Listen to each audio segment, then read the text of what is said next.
पंचमावती त्या ठिकाणी मला आमच्या सर्वच पदाधिकाऱ्यांचे शहर प्रमुखाचे भाव असतील, संपर्क प्रमुख गरीबाई शेख असतील, रामदास भाऊ असतील, दिग्विजय भाऊ असतील, सर्वांना सांगितलं की तुम्ही या ठिकाणी जावा, या मैदानात तुम्ही जाऊन त्या ठिकाणी आपले दिव्यांग बांधव असतील, शेतकरी असतील, शेतमजूर असतील, सर्वांना त्या ठिकाणी मार्गदर्शन करा.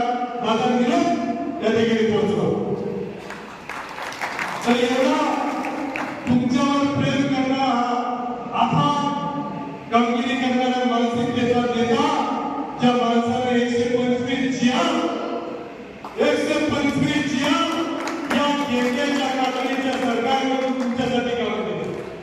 आयुष्याची 25 वर्ष त्या माणसाने स्वतःचं कुटुंब, स्वतःची बायको, स्वतःचा मुलगा, स्वतःची भावकी, स्वतःच्या बंधू बहीण सगळ्याच पासून दूर राहून तुमच्यासाठी आणि अशा या माणसाच्या पाठीमागे उभा राहण्याची मानसिकता तुम्ही दाखवता. आमचे सगळे पदाधिकारी दाखवता, माझे सगळे बंधू दाखवता. हे कोणत्याही पक्षाच्या कार्यकर्त्याला, कोणत्याही भाजप असू द्या, काँग्रेस असू द्या, राष्ट्रवादी असू द्या, शिवसेना असू द्या, कोणालाही जमणार नाही. कारण नेता असा आहे, असा एक पुरुष शतकानंतर निर्माण होतो, असा एक पुरुष 100-200 वर्षानंतर निर्माण होतो. त्याचं उत्तम उदाहरण छत्रपती शिवरायांनंतर बाबासाहेब आंबेडकर होते, त्यानंतर आईने वंदना जमल्या, महात्मा फुले जमले आणि त्यानंतर राजा हा नेता जगवंदनीय मानव असा पंचनामा होतो.